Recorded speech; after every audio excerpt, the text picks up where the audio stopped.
On a summer day in 1925, 40,000 American Klansmen marched down Pennsylvania Avenue to proclaim their dislike for Catholics, Negroes, and Jews. Though the size of the gathering was unprecedented, the marchers that day were not the first or the last in our nation's history to cast the long shadow of hate.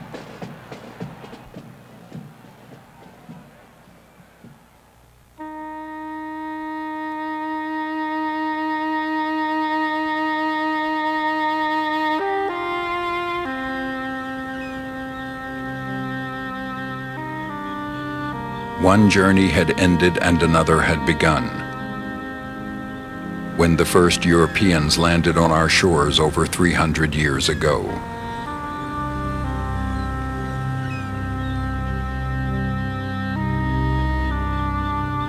They were refugees from religious persecution, and they were willing to undergo severe hardships to be free of it. But what they saw as their God-given right to be free, they found themselves frequently denying to others.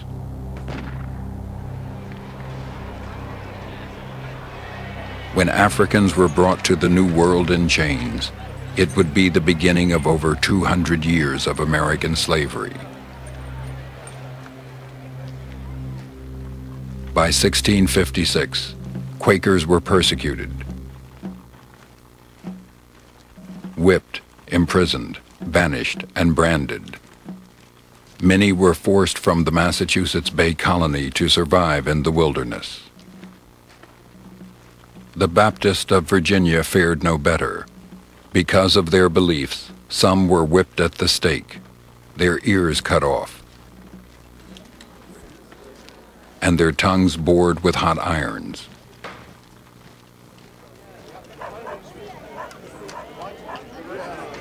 It was 200 years later, and intolerance was still with us, when 1.5 million Irish Catholic immigrants filled the slums of Philadelphia, Boston, and New York.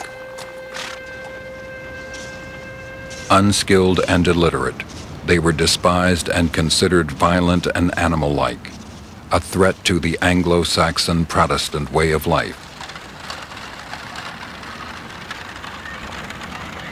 They are filling the prisons, they are filling the juvenile homes, they are filling the welfare rolls.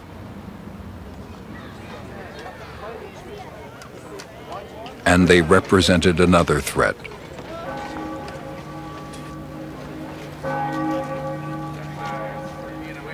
Protestant Americans looked upon the Irish influx not as an accident, but as a conspiracy, engineered by the Vatican and the Pope. The presence of Irish Catholics threw the population into intense alarm and hostility.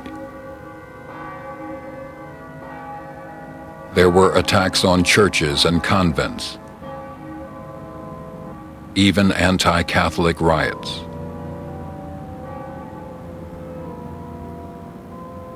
Hate took political form. Prominent Protestants created the American Know-Nothing Party. Their oath, to protect every American by resisting the insidious Church of Rome. To place in all offices, trust or profit, none but Native American Protestant citizens. To vote, nor give influence for any man, for any office, unless he be an American-born citizen, in favor of Americans ruling America.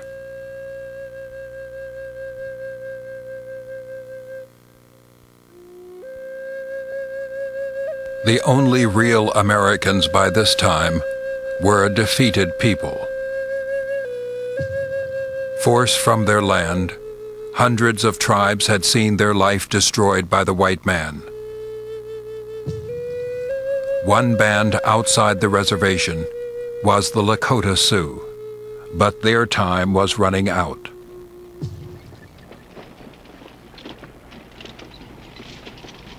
With their women and children dying of disease and hunger, they moved toward the Pine Ridge Reservation.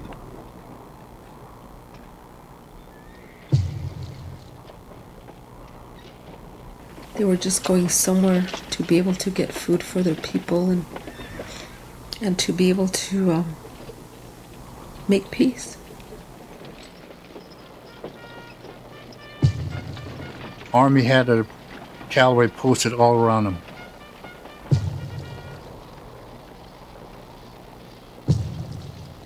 But they didn't know what was going to happen.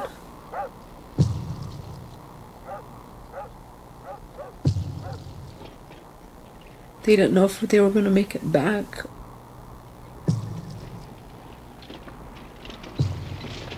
Under a white flag of truce, the Army ordered the Indians to move to a camp on Wounded Knee Creek. The soldiers were ordered to take all weapons out of Indian hands. A gun discharge.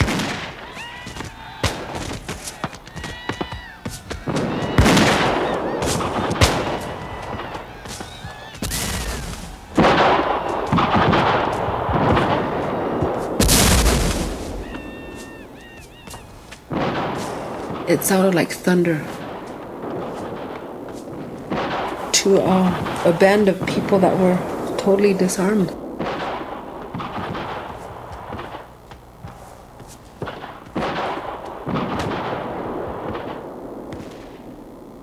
Women, old ladies, kids, just wiped them out.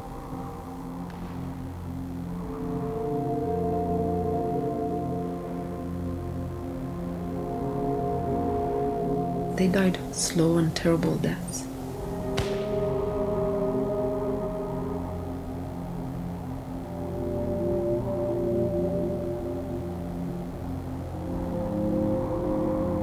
They dug a big trench, just tossed them in there. They killed them all.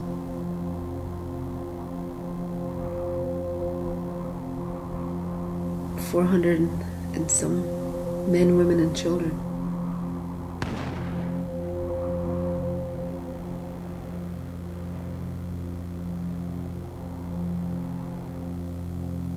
Bigotry, prejudice made his dent into the New World.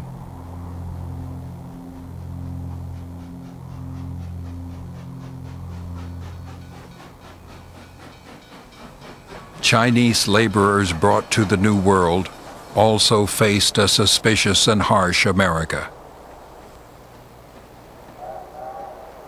It was back-breaking work laying tracks over the California mountains and across the deserts of Nevada and Utah.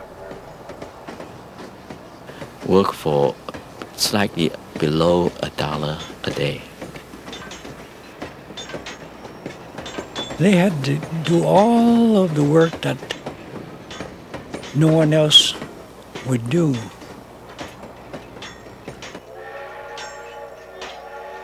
The chief obstacle was the Sierra Nevada.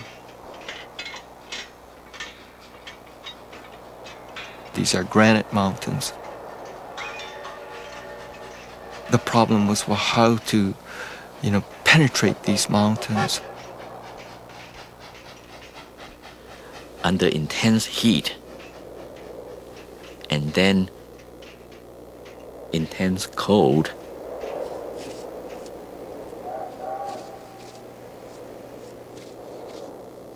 The Central Pacific Railroad decided then to work the Chinese crews in the dead of winter.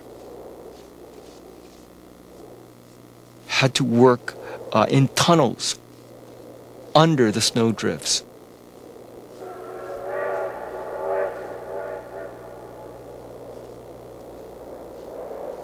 Sometimes these snowdrifts would collapse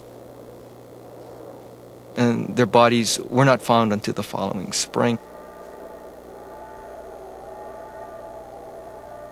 They lost between 15 to 18% of their labor through accidents and deaths.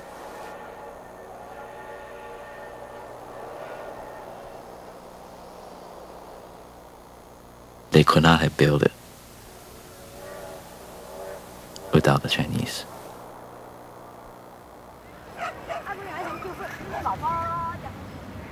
When the Transcontinental Railroad was completed, thousands of Chinese were forced into slums and isolated towns throughout the West.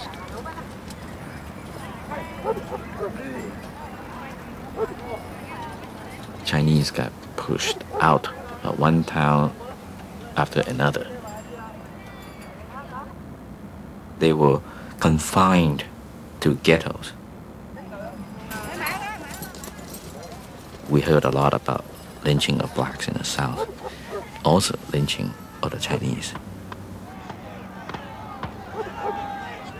In 1885, a band of whites murdered Chinese in Seattle. In Tacoma, a white mob drove 700 Chinese men, women, and children from their homes. They actually were massacred in Rock Spring, Wyoming.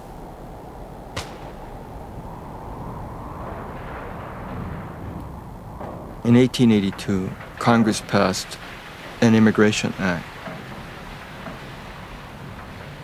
It simply says that Chinese cannot become citizens of the United States.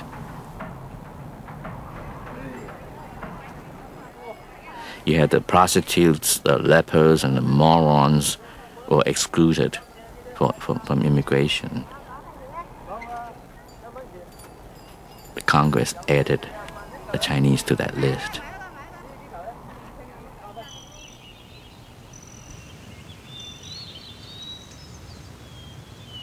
None were more proud of being American than Japanese immigrants who began arriving in this country in 1900.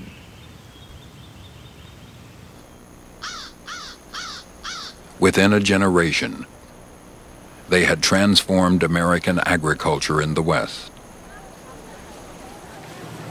They were successful in establishing their own businesses and farms. But they were denied rights as Americans.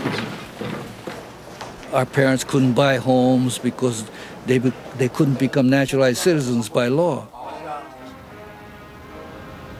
When the war broke out between the United States and Japan, Japanese Americans were eager to volunteer for the war effort.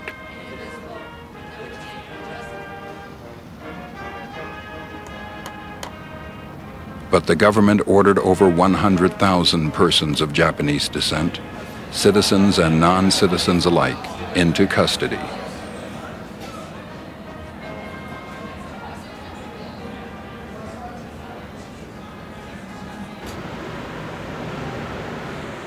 They were given 1 week to sell what they owned, including their homes and businesses, and prepare for evacuation.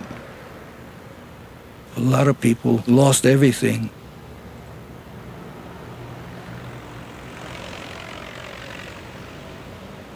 I wasn't even classified as an American citizen anymore. I didn't have a country.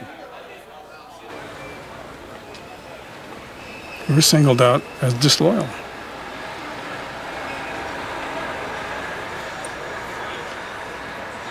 Being an American citizen don't mean a thing.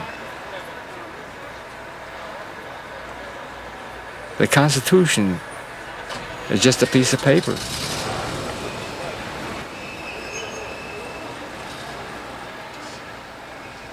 None of my non-Japanese friends ever came to say goodbye to me.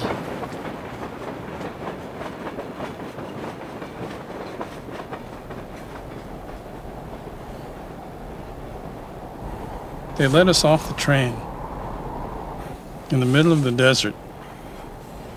There were something like 9,000 people within less than a mile.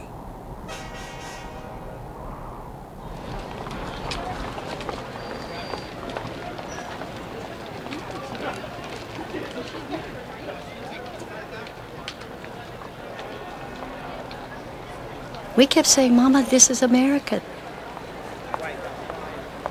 She was so afraid that we were going to be killed.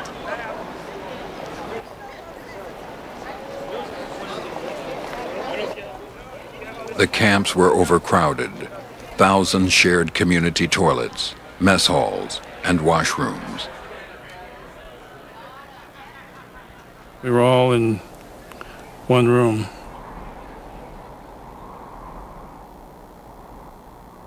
Three years and 4 months.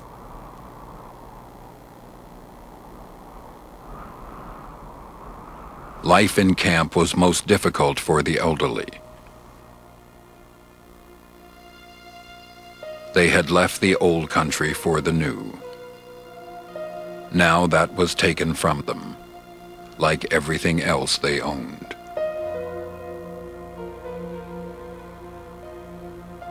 For the young, beyond the barbed wire, there was always tomorrow.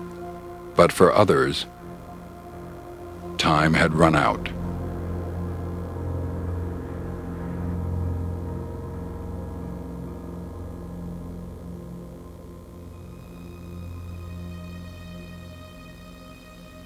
As months passed, young men were eventually allowed to volunteer for the U.S. Armed Forces. Their regiment, the 442nd Infantry, became the most decorated unit in United States military history.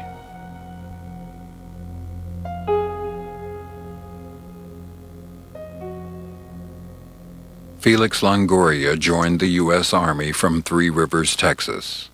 He was one of over 150,000 Mexican Americans who saw combat in World War II.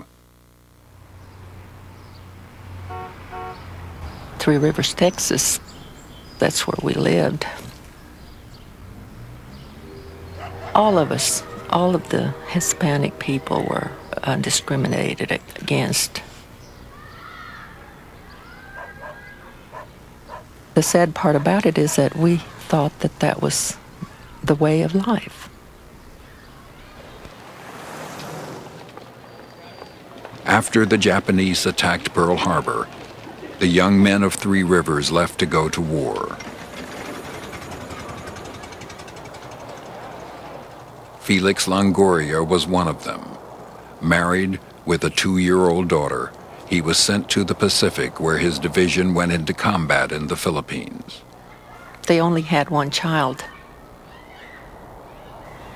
little girl. He went overseas. My sister received the terrible notice that he had died.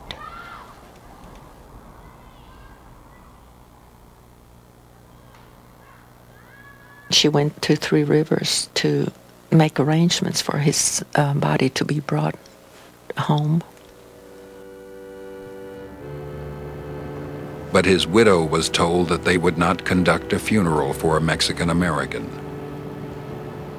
The funeral director, he said, we cannot do that because the whites will not like that. This is not right. He is being refused a place to lay his body.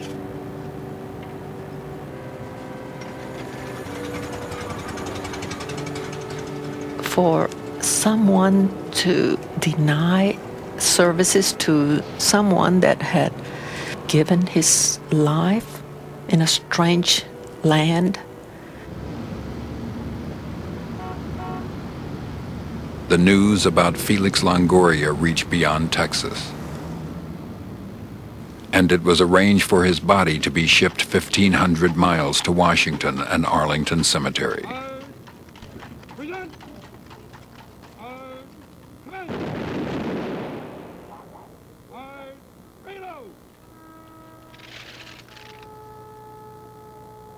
Why should I have come so many miles away to this cemetery?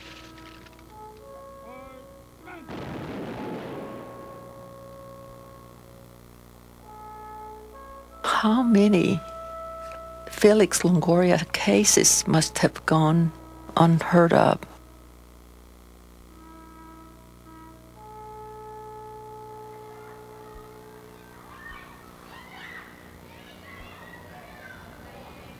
For almost 100 years after the Civil War, a black man's life depended as much on the whim of a white man as on the courts of justice. By 1950, over 3,000 African Americans had been lynched. James Cameron was one of the few who lived to tell the story.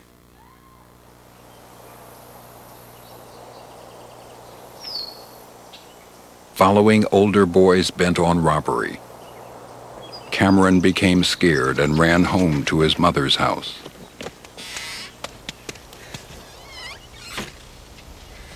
I can see her standing there at the door, wringing her hands and asking the police to take her instead of me. I can never forget that. Then they came back and got me.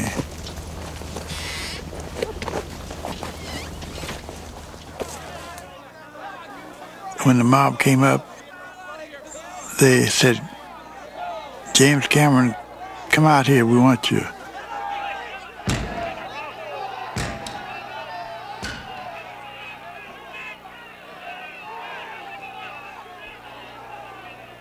The mob began to chant for me like a football player. They said, "We want Cameron, we want Cameron, we want Cameron." And I thought my blood would freeze in my body.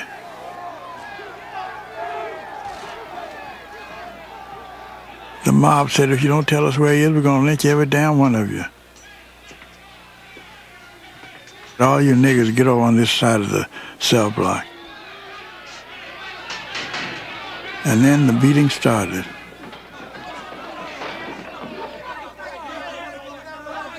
Put the rope around my neck. Then they began shoving me under the tree where Tom and Abe were hanging. And then it happened. All at once a voice came out, a loud, echoing voice. "Take this boy back. He had nothing to do with any raping or killing." They were having their fun.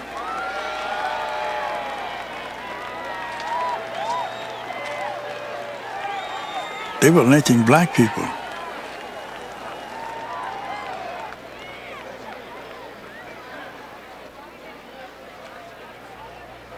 Everybody was in a gay mood. It was a real Americana.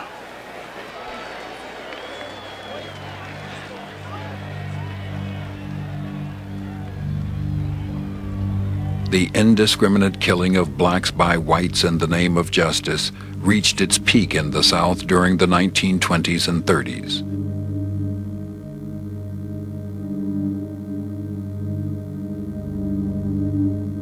Sometimes over 100 hangings and burnings a year took place.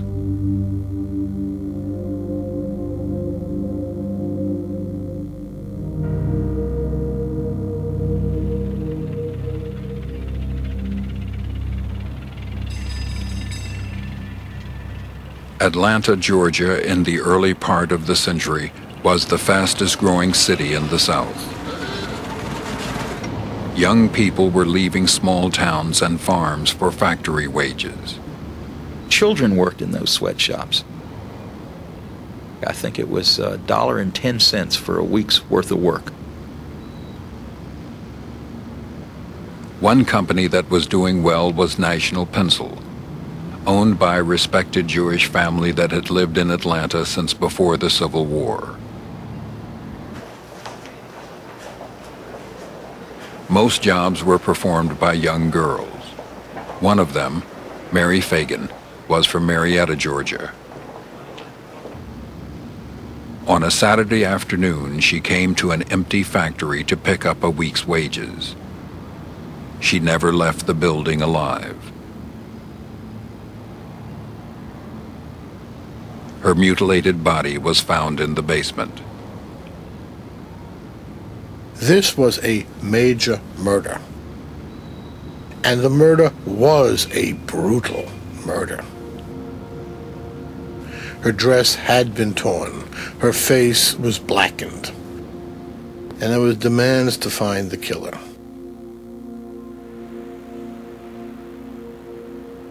One of only 2 men in the building that day was Leo Frank, nephew of the owner, who had come from New York to run the factory. He didn't look like one of us.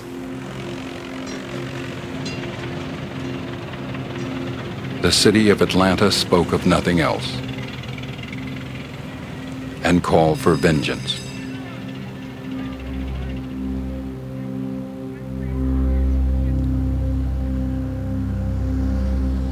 The minister who had officiated at Mary Fagan's funeral, thank God we finally have a defendant worthy to pay for this horrendous crime. Not just some black factory sweeper, but a rich Jew from Brooklyn. Men like Tom Watson were more than spectators. In the Frank case, Watson saw an opportunity to bolster his magazine's flagging circulation and a failing political career. He wrote stories that said, if a black man had raped a white girl, we'd know what to do with him. Why should a Jew get any different justice or treatment?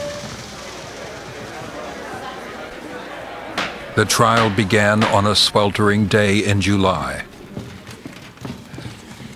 The windows were open.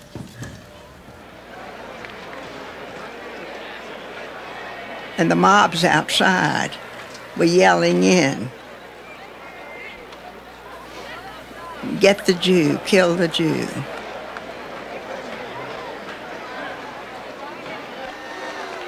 If things were said that were favorable to Leo Frank, the crowd outside would boo. If things were said that were unfavorable to Frank, crowds would cheer.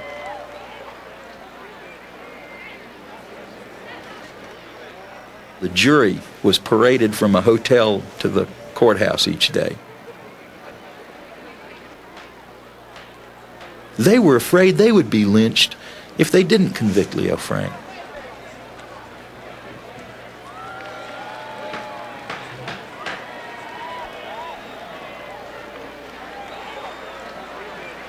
On August 25th, after just 4 hours of deliberation, the jury returned with their verdict. Frank was sentenced to die by hanging.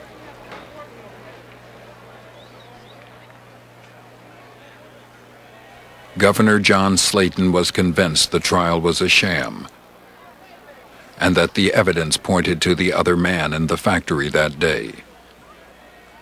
He commuted Frank's sentence to life imprisonment. Governor Slayton was finished.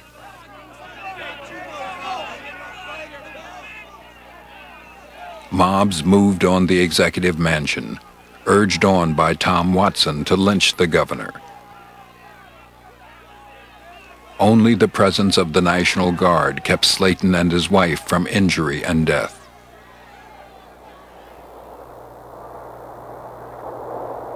"100 miles southeast of Atlanta, Leo Frank was being held at the Milledgeville prison. One night, 25 men wearing masks entered the prison and pulled Frank from his bed. They cut the phone lines and walked in. Never fired a shot.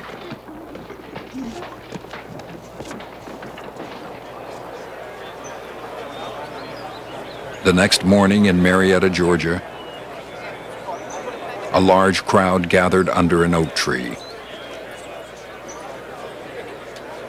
Leo Frank had been lynched. Nobody would cut it down.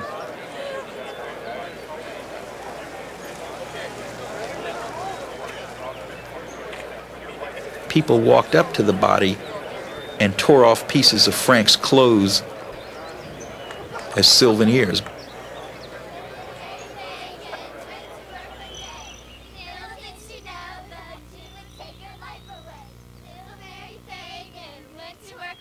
And I remember they used to say, "Little Mary Fagan went to work one day. Little did she know the Jew would take a life away.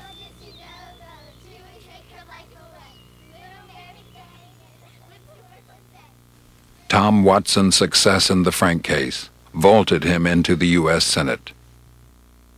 He would not be the first or the last to use race and religion for political gain. Theodore Gilmore Bilbo became master of the technique. Very intelligent, and he had a sense of exactly what the people of Mississippi would buy, would accept. But it's absolutely He spoke their language, This did happen. and he would urge all the blacks to return to their native land. Caucus has lasted 57 days and nights. And that had great enthusiastic support here among the whites in Mississippi. I said further that it was the duty of every white Democrat in Mississippi to resort to every means within the law to keep the niggers from voting in our primary because they were not qualified to vote. The best time to keep a nigger away from a white Democratic primary in Mississippi was to see him the night before and tell him that he had no right. Well, you can call it what you may. It's good diplomacy and good strategy to keep him from voting if we propose to hold and retain white control within our state, which we propose to do. I never knew him to be wrong.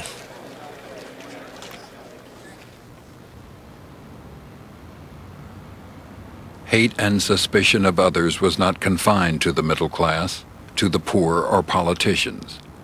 Henry Ford was none of these. He's the only extremely wealthy industrialist who was ever a folk hero. The size and breadth of Henry Ford's industrial empire was staggering. Worldwide, he employed 500,000 people.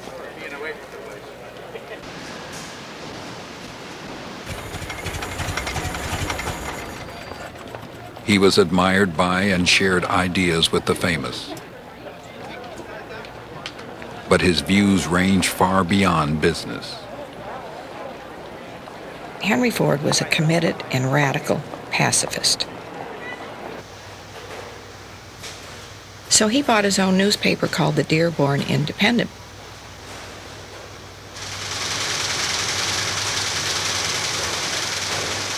He decided that he was going to expose Jews. He believed Jews were the cause of wars. He believed that the international Jewish financiers were supplying the money for weapons, and they didn't care who lost. In one of the articles, they even claimed the Catholic Queen Isabella, who financed Columbus, was really a front for 3 secret Jews,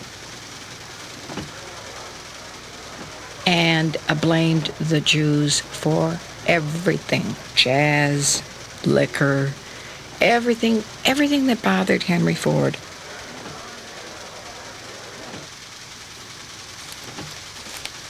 He made the Ford dealers sell the Dearborn Independent.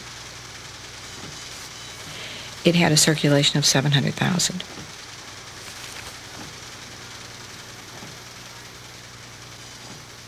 How do you actually ever know the damage? And then you can never undo it.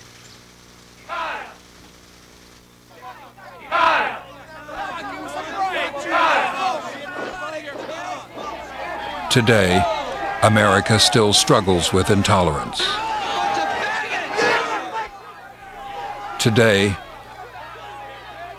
America still struggles with those who hate.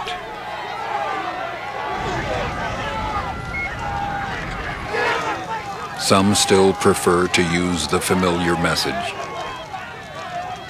and retain the old symbols.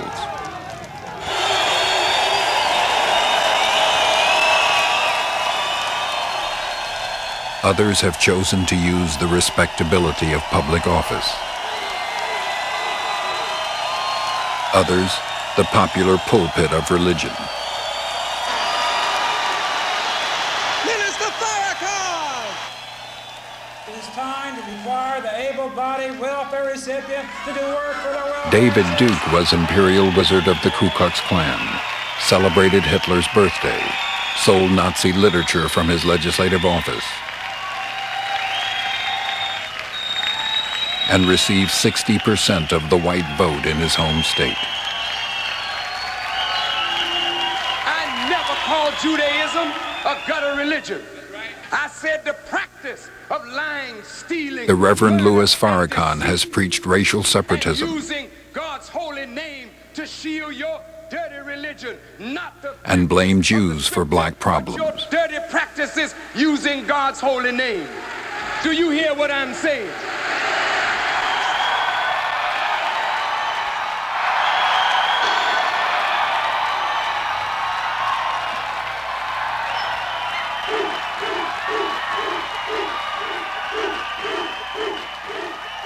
You could just feel the hate.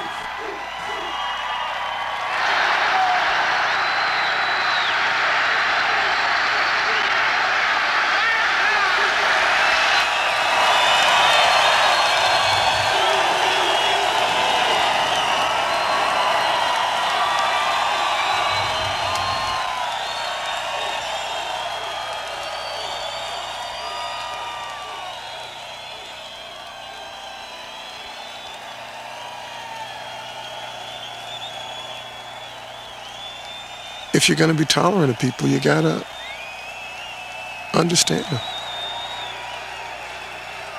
You got to find out the truth.